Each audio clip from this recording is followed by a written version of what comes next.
moment a killer, the moment a killer mom realized she's been caught. I don't want to read the comments because they're going to.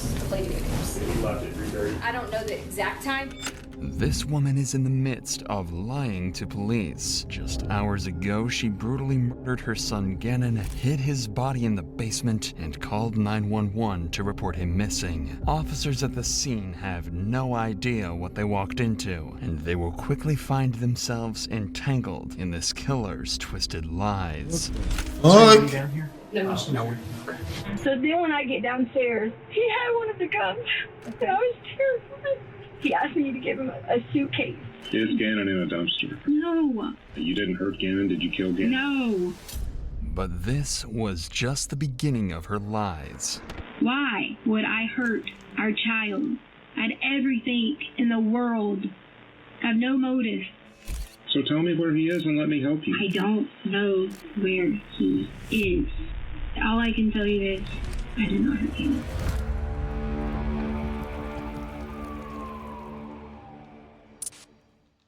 In the early hours of January 27th, Letitia texts her supervisors at Widefield School District 3 stating that she cannot come to work. Allegedly, her stepfather was killed in a hit and run, and she has to tend to his passing. Nearly 6 hours later, at 9:56 a.m., Letitia sends another text to her employers. This time, she states that Gannon is sick and she needs to stay home. However, just 20 minutes later, at 10:16 a.m., a neighbor's surveillance camera captures Letitia and Gannon entering their red Nissan Frontier and driving away. During this time, Letitia would visit a Petco on Nevada Avenue instead of visiting a doctor to treat her allegedly sick this son. doctor said. By 2 p.m., both Gannon and Letitia returned home, but something was off.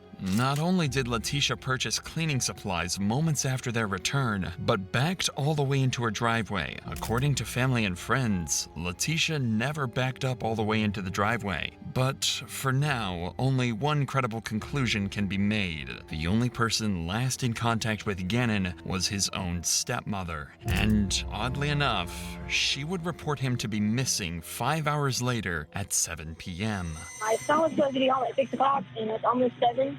And we went to, all his friends' house. He said he was going to be at his friend's house, and they said he wasn't there, and the other one said he never came there. So I don't know any other people to call and ask, and I talked to my husband, so I told him I had to call you guys as fast as I could because I don't know anyone else here that he could be. He's only 11. With this call, officers rushed to Letitia's home in an attempt to gather as much information as possible, because every single second, Gannon's trail gets colder. Did he take his bike? No. Okay, because somebody saw a little kid on a bike. They posted it, but I didn't know if he brought it. Well, he didn't, unless he took it sooner and brought it back because Lena ends up getting the bike. What color is the bike? Dinner. Blue And he and never black. They thought he was at Black. his friend's house. He was like, Yeah. There's he never one went to his picture friend's someone house. said he was on. Okay. And he was taking the switch. For someone who just realized their son is missing, Letitia is strangely calm. Not only that, she states with her initial alibi that Gannon was visiting her friend, which is clearly a lie as Gannon never left the home after his return. Undoubtedly, something is very wrong here. But for these officers, Letitia is nothing more than a concerned mother as they continue to search her home. Okay, because you weren't in here in the beginning, right? I didn't know if I had that box cutter and all that stuff in there because I told him about he dropped the candle last Jason night. was on. Oh, okay. And I thought I must have. Ew. I was just making sure I didn't want you to be like, oh, just a box cutter. But yeah, I had to cut this, and I told them I wasn't even going to tell Dad, and I was going to figure out a way to put this in there from the situation, but. At least you got a cart. Yeah, you got Right, I just took it and covered up with the carpet and stuff like that, but. Does he have any friends around here? There is let me look on this thing. He did have this one, boat thing. It's where you're supposed to be at down the road. I don't even like Check yoga. that already? They went over there and talked to him, and they're like, no, we hadn't seen him at all. Oh, okay. He did have this And you talked to Oh, parents, right? God, You bro. talked- Yeah, Connor's mom came over, who is a friend he hangs out with all the time. So they come over. The people here, the friends, they were just the ones that were at the door with the bike. Okay. They came over. bunch of people came over. Keep in mind that officers have not yet completed their house search. They have only gone through the home superficially. Yet, oddly, Letitia is trying her best to keep them restrained to 2 sections of the house. The living room, where there is a burnt piece of carpet, and Gannon's room. This strange behavior would only worsen as Letitia is committed to keeping the officers where they are. He forgets to like bring this or bring that or bring this or bring that, you know. Still good. Yeah. So no clothes are missing or nothing? No, we actually lay out all the clothes all the time. Like for, you know, like every day at school, we lay out clothes, we do whatever. Is his jacket gone? He had on he has several jackets. Like it depends on, I'm very like fashion. So like it just depends on jackets. Like he might have this black one with this, or there's a blue one with this. So he had a jacket. Oh yeah. Okay. Silver jackets. Like, I mean, you see the kid has, you know, like tons and tons of clothes, and he just, you know, he has all that stuff. So. What did you do? There's a weird text that Dad got about something about 90 bath pounds, salts. And hey, if you And then I if sent I you that can get some picture bath of- salts, do we have any bath salts? Yeah, I And my got it. friend won't let me play Sonic or something at their house. He sent that to his dad. Yeah, I got it. And then Mom goes through everything, finds a let's say this partner. Yeah. This is the exact moment that officers realized that Letitia was hiding something from them. It's strange that she randomly closes the door here as if there was something in the basement that she didn't want the cops to see. And her behavior, words, and strategies to deflect the cops from certain areas of the house did not go unnoticed. Consequently, her devices were subjected to a forensic analysis where officers would come across a disturbing video recorded on Sunday, January 26th, a day before Gannon supposedly went missing. Gannon, I promise this is the last time I'm gonna ask you. I'm just freaked out, okay?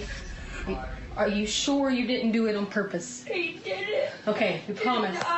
We promise. On purpose. Pinky promise. Pinky. Okay, alright, so listen, we're gonna have to sell stuff to fix it. So we figure out what we gotta sell. We can sell the sofa, because we gotta get it fixed so the lady don't be mad at us and kick us out of the house. Okay? This video was recorded by Letitia when Gannon supposedly dropped a candle on the carpet, leaving a burn mark. What the video doesn't show is that Gannon sustained burn injuries on his arms from the candle, and rather than treating his burns, Letitia is heard scolding him instead. Additionally, during the phone analysis, officers discovered a phone call that Letitia had made to her husband, Albert Stouch, informing him of the situation. He told me it was just his arms. So I didn't see anything that would have thrown a flag that I had to be like, oh my God, emergency or anything like that. But if his arms was bubbling, that's not an emergency? Well, I ain't gonna lie, bro. This nigga's an idiot. Why would you leave your kid with a bitch like this? This is why you gotta choose the people that. I mean, he didn't have a kid with this girl, but choose the people that take, like, you know, you wanna, like, basically live with this shit. You gotta choose it correctly. Why are you leaving your kid with somebody like this? How do you see a kid's arm skin is bubbling because he's been burned, and you don't think that's an emergency? Know how to take care of more than just the, bro. I don't think she'll know how to take care of it though. like, it was just underneath. In my mind, I'm like, let's evaluate the situation tomorrow and see or whatever. It wasn't burn mark. It was. Let's evaluate the situation tomorrow. You can just tell by how she's talking, bro. Like, I didn't see it as a bad thing. I just knew he was like, it's not hurting. We put aloe on it, and I assumed, okay. As heartbreaking as this call is, the burns described are likely second degree because of both the freezing feeling that Gannon described and the presence of blisters. Things aren't adding up, and the story so far paints a really bad light on Letitia. However, officers need to verify what really happened, as it was after this incident that Gannon disappeared. That's why on January 30th, 3 days after Gannon's disappearance, Letitia was called in for an interview so detectives could understand the circumstances surrounding the situation. So Gannon had started a candle. Again, normal day. He's very like responsible in terms of like if you give him something and say do this, and this, like a list to prepare. it's fine. So we let him, do things like that. So I didn't see a problem with him, light a candle, whatever. And Lena asked me could she stay up and still watch the rest of her iPad or whatever. It was just her birthday, and I was trying to give her a little bit extra because we went all out for his birthday. Like, we took him to a Rockies game. We took friends with him. It's already strange that Letitia is going on You wouldn't know several nothing about tangents this, bro. and prefacing this entire conversation with the loving relationship she had with her children, especially with her daughter, Harley Hunt, whom she would refer to as Ain't no way she made this. Lena, almost as if she wants to say that whatever happened with the candle was not intentional. So it starts beeping. It's like a beep, beep, beep, beep. And I thought that someone was coming in the house. I didn't see anything going on. Then it started saying fire, fire, fire, fire. So there was smoke coming up through the basement. So then I ran back downstairs to get Gainer. Gotta be. And then the fire was on the floor over here, then on the sofa. So I'm pretending this is the sofa and this is our floor. So it was right here and right here. And I saw the candle that was over here. So there was covers everywhere because the kids always get on them about, they leave a lot of covers laying around all the time. I take a whole bunch of them and I go and like basically smash down on the sofa and the fire to put it out. So I got a burn, and then I was like, get up again, and started running at that point because it wakes him up. He's alert. He's realizing that the covers and everything's on fire. The carpet's on fire. But I ain't gonna lie. We all go outside. Essentially, what occurred was a freak accident for Gannon. Due to him accidentally knocking over a candle, a small fire had somehow ignited on the carpet in the basement. This was the same cut-up section of the carpet that Letitia had previously shown officers. But this was odd. Second-degree burns by just a knocked-over candle, especially on both arms, is unlikely, if not impossible. Gannon would have also had enough common sense to run away from flames. After all, it was a slow-moving fire caused by a candle. If this wasn't strange enough, Letitia begins to recount the injuries Gannon suffered, but this time, they would be different from what she told Albert. I was scared because my thought process was Albert is going to kill me. Because I made a mistake as a parent and forgot to really check him down. And he really got a little bit more burnt than he should have. So I was freaking out because it's like he's gonna kill me. And Gannon was like, it's okay. And there was blood. And he had on his arms, and as it was peeling, and I should have called. What did he have blood at? I should have called the hospital and just asked, I don't know enough about burns, but I should have called the hospital and just asked, I made him. Her story's so stupid, bro. Letitia just said more than he should have, and secondly, implied that Gannon was somehow bleeding because of burns, an apparent contradiction to what she told Albert. More importantly, this was a massive slip-up by Letitia, and detectives suspect that this fire wasn't a simple mistake. However, there is no way to confirm this situation as of now, but there— Wait, so she probably used the fire to discipline the nigga, bro. That is There's one crazy. conclusion that officers can make. Letitia is lying. When a suspect is guilty, they often make major changes to alibis as opposed to someone who is innocent and has little variation in their story. In Letitia's case, she changes major details about the candle incident, especially her response, which was recorded on her phone, which sets off a series of red flags for the detectives as they now believe that she might go as far as changing her original alibi about Gannon's disappearance too, and begin to question her about it. If this assumption turns out to be true, there is a high likelihood— Hey, how does my camera look like? Does it look like cinematic? It look good? I don't know if you peep, but the camera is different now. Holding even more crucial information. He goes in through the garage. I go in. I'm getting ready to put up the things, stuff like that. As we got inside, I heard something, but I didn't think anything about it because I thought, maybe Gannon was doing something. Maybe we were doing whatever. Mm-hmm. And the guy was in there. And I gave him the code. The guy from the... Yeah, it's all my fault. Because I gave him our code to fix the carpet. Okay. And I shouldn't have. And then when I walked downstairs, I hear something again. Well, at that point in time, Gannon was on the sofa, and I saw him. And I heard something again, and I walked on around, and he was standing in there. He had on gloves. In the storage closet? Yes. Okay. He had one of the guns. And I was terrified. So terrified. And then he just knocked me down and like towards Gannon's room. And he was hitting on me. It was like hard, like on the ground. And he was trying to like rape me. Exactly as predicted, Letitia's alibi has changed from Gannon visiting a friend's house to having an intruder break into her home. But this would only be the start of her outrageous lies as, according to her, confrontation with this stranger escalates. And I'm like pleading and like talking and like all these things going on. Like just back and forth with him. And why are you doing this? It's so crazy how this detective right here can literally see through her bullshit just how we can. Like, she's fucking lying, obviously. But the detective has to actually sit through all of that and listen to that bullshit. Why are you doing these things? That's patience. And then he was like on top of me again. And then I kind of lied out again because he hit my head again. Really? And then, yes, and then he was like, he asked me to give him a suitcase. And I gave him a brown suitcase. And then he hit me on the head again. And Hey, chill with that. He just kept like hitting me right there like that. Okay. And so then he did that, and then I blacked out again. I was having panic attacks. And then I don't know what happened. Better get another point or something. I really don't. I don't know. I just know that I did lie. I did. When they came, I did say, get and left, whatever, but you know that. But, but he never did. He never left to go play. Or I just didn't know what to do, and I panicked in the moment.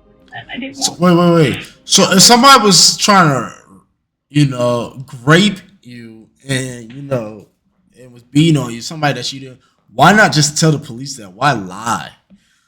She just doesn't make sense, bro. Like, this shit just don't make no fucking sense.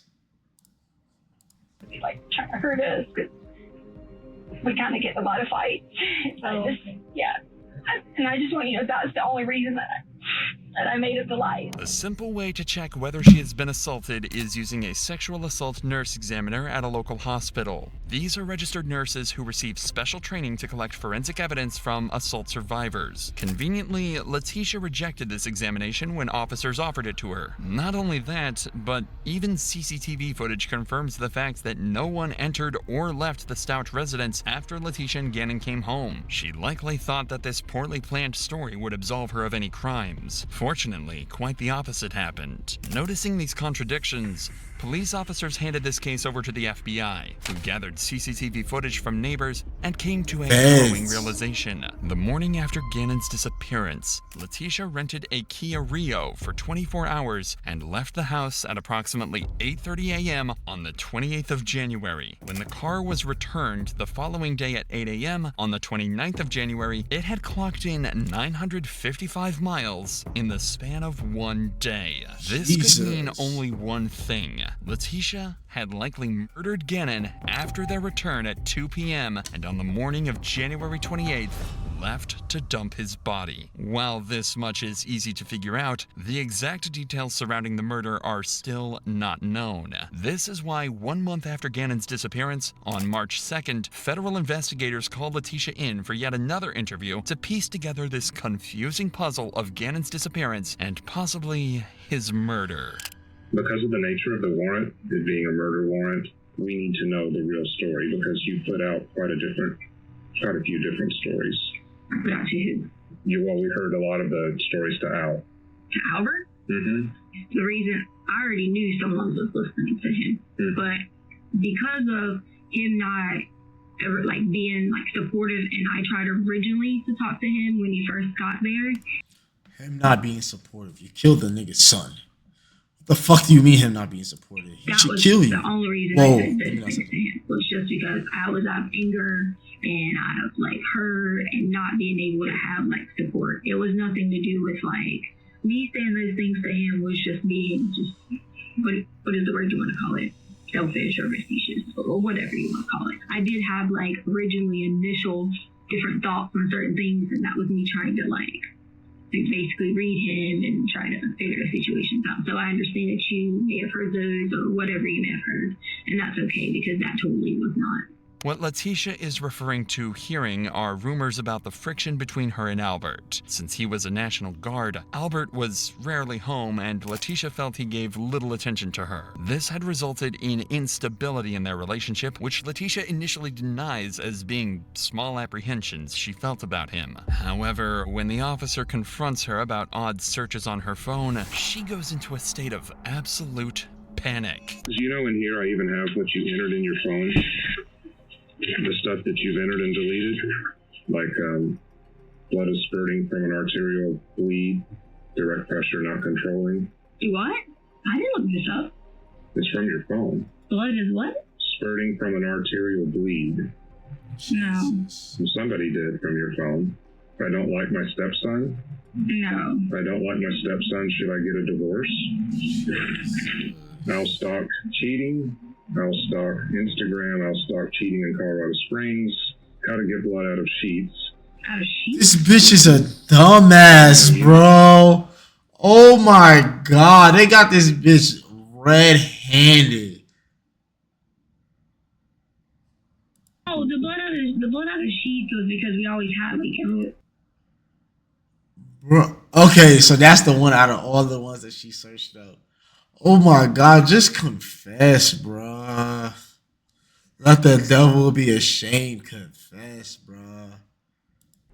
She's evil. This is the. If I ever This looked is up blood out of the. sheets, it was nosebleed. And I figured it might be something. I didn't ever look up anything about an artery or something unless it went from something else.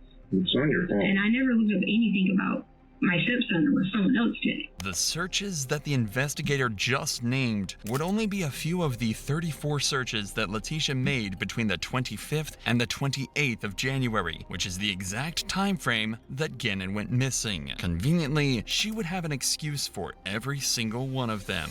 The reason I brought up gangs is you looked up, I want immunity because it was gang related. And this sounds like me. Find me a new husband. Find me a rich guy who loves to take care of his kids. The new husband is just because Albert already knew that was about the lady Debbie Sherrill who wanted to find a new husband after 35 or something. He picked me about Amazon. And like a lot of these can have nothing to do with this. It doesn't. I get it. I'm doing all the work for my stepkids and their mom doesn't help. Oh, that bothered me. Yeah. Yeah, I don't blame. Oh yes, because I wanted them to be mine. Like. One day, some people will wish they treated you differently, which I get that. Parenting should be for people, not one. What a societal person might say. This is why you should not be a step parent too, bro. Just because, like, look at her. She felt like she wasn't appreciated by her stepkid, so she went and killed the nigga. I mean, these make me very sad when I read them because I can see you're doing all the work at home by yourself. Which I wanted to be there. Like, I wanted to totally have the kids as my children. That's the point you're not getting. Like, I wanted those kids to be saying to me that I'm their mom. Yeah. Like, I'm the person who does cares for them, loves them, everything. If these were not incriminating enough, investigators also found 12 deleted search terms in Letitia's iPhone, all of which pertaining to her wanting to find a new husband and being sick of being with Albert. What do you do if you suspect a person swallowed poison? Did somebody actually swallow poison? Poison? I don't know. I always click things and read them. No one Did somebody swallow it? No one swallowed any poison. Okay. You will never forgive me and treat me like a princess. You'll never know when it's too late. Oh yeah, I mean, I always search for things when Albert was gone. What is an Alford plea? Did you figure out what an Alford plea was? Alford plea? Yeah. I think someone asked me that and I probably searched it. Do you know what it is? Yeah. You remember? That's what weird do you as remember? I don't remember. I just remember something. Because someone was writing that online. So like she's searching like she's talking. I looked it up. Just like the other day, someone wrote something about FBI coming or something, and if I see something online, I always Google. Usually when a suspect undergoes a criminal trial and is found guilty of a crime, they are given a maximum sentence. However, there is a legal loophole to avoid this. If a suspect pleads guilty yet remains adamant that they are innocent, then they are not given a maximum punishment. Instead, they are given a known punishment for a crime. This is known as the Alford plea. But as always, Letitia has a convenient story for a search as incriminating as this and continues deflecting any and all evidence. Because of this cathartic behavior, the detective decides to reroute the conversation elsewhere. A preliminary investigation of the house found blood splotches covering the rear of the truck, Gannon's living space, and even the cut-up carpet. I've seen the markers from the spray. The spray went from the bed all the way up here. Well, you had to clean it up. I don't know anything about that. It comes from aspirated blood. Okay. Do you know what that means? No. It means that he didn't accidentally do it. Okay. Whatever. So that's what we were waiting on for the warrants, because somebody struck Gannon in the bed. If someone struck Gannon in the bed, thank God we were all drugged then. If that's what you're saying happened. Well, then can you tell me how that blood got on the wall? Sure. That's Gannon's blood on the wall. Okay, well, I guess, sir, if you think you have all the answers, then... You're making me guess. I'm not. You've got the answers. I'm not making you guess, sir. It doesn't look like it does on TV. Have you ever watched Criminal Minds or Profilers? I don't watch any of that stuff, because I don't do bad things to people. You know, good people watch those shows. I don't do any of that. I don't do bad things to people. Right now, you're the last person with Gannon. I don't do bad things to people. I don't. I don't think you do bad things to people. I don't do bad things to anyone, and I didn't do anything bad to Gannon. I think something bad happened to Gannon, and I don't know of a way to get you to tell me about it. When Gannon returned home on the 27th of January, a doorbell camera had captured audio of neighborhood dogs being sent into a frenzy by what appeared to be Gannon screaming.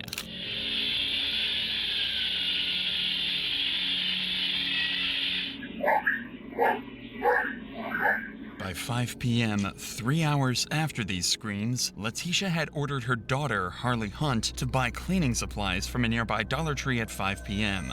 These included baking soda, vinegar, trash bags, and carpet powder from a nearby Dollar Tree. The baking soda and carpet powder to absorb the odor of blood and clean minor stains on the carpet. The vinegar was bought to remove deeper stains on walls and act as a disinfectant, and the trash bags to hide Gannon's body. A body that officers had missed by mere inches and had been hidden away in some part of the basement or garage. And every single location that Letitia showed officers, the garage, the carpet, and Gannon's room, were all locations that Gannon had bled in. Not only that, her searches about human anatomy from before indicate that she stabbed Gannon in the artery, which resulted in arterial spray, after which Letitia desperately tried to clean up the evidence of her crimes. This is also the reason she had backed up all the way into her driveway, as the rear end of her vehicle was filled with blood, indicating that abuse had taken place prior to them returning home. Knowing that the investigator is catching on to this story, her initial attempts of feigning innocence now turn into desperate attempts to deflect everything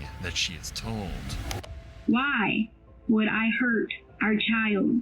I had everything in the world. Why? I have no motive. None. Don't have the first motive. Everything I wanted in my life, I had it. Why? Doesn't make any sense. It doesn't make sense a lot of the time what happens inside of a house. And sir, I don't even know what you're talking about. All I can tell you is I did not hurt you. Notice that she uses the word motive, which is often terminology that is used by law enforcement when charging a criminal, corroborating the facts that she had done her due diligence about the law in case she got caught, just like her searches about the Alford plea. Regardless, the investigator knows that there is a limit to how much she can refuse cold, hard facts, and begins to pressure her even further by promising her that he is more concerned about Gannon's safety rather than her crimes. I do want to help, and whether you did this or not, it doesn't matter to me. With all the evidence that they have, the reason why it took so long is the district attorney wanted to wait and wait and wait till they made sure they could win in the courtroom. Okay. And I've done nobody homicides before. They have more on this case than we do on most of them. Okay. But if you have what you need, why do you keep asking me? Because our goal is to find Gannon. Our goal is not to prosecute you. That is the district attorney's job. We're investigators. And like you've just seen, I do a poor job about half the time because I have to guess. Because as much as we tried to track you with your cars and your phones and whatever else, there are gaps. We do have, like I told you, the blood in the house. We do have, do you know about the board that was thrown in the forest? Oh, crazy. Letitia? Oh. What? I'm sorry, sir. What? The board that has Gannon's blood on it that was thrown in the forest. Okay. So all right, so what? It's got your DNA on it. Presented with such overwhelming evidence, a suspect would usually crack under the pressure and allow themselves to be arrested. In Letitia's case, however, not only does she keep refuting everything the detective has to say, but even goes as far as accidentally giving him even more incriminating information. The blood that you or your team allow people to be in the house. That has no bearing on this. Okay, well, if it doesn't, then okay. It doesn't. Okay, so Are you ready to tell me the last time you saw Gannon? maybe check one of them, because I bet you they can tell me the last time they saw Gannon, even though it was months before. Your answer. I bet Al can tell you the last time he saw Gannon, even though he didn't know that was going to be the last time. I guarantee you he's got an image of Gannon. And you were the last one with him, Letitia. Okay. Now, Letitia has just agreed that she was the last person who saw Gannon. Not only this, but throughout this interview, she has also admitted to Gannon's injuries, blood locations, and motives. With all of this information that Letitia herself provided, this was less of an interrogation and more of a confession of murder. Letitia was a broken individual. She cast aside her husband and 2 children because of 2 major reasons. 1, Albert's job in the National Guard made her resent him and wish she was married to someone better. 2, her extreme inferiority complex towards Gannon's biological mother, Landon Bullard. It was later found that during the candle incident, Gannon had wished for his mom to be present, which sent Letitia into a psychotic break, and she attempted to mask a murder in the form of an accidental fire. This failed attempt only added fuel to the fire, so the very next day she called in a vacation from work and spent the day brutally murdering Gannon and erasing any traces of her crimes. With these findings, there was no escape for Letitia, and 8 days after this interview, she was officially arrested for her crimes. And while being transported to a county jail, out of pure frustration and insanity, she turns to the only other option she has, becoming a fugitive.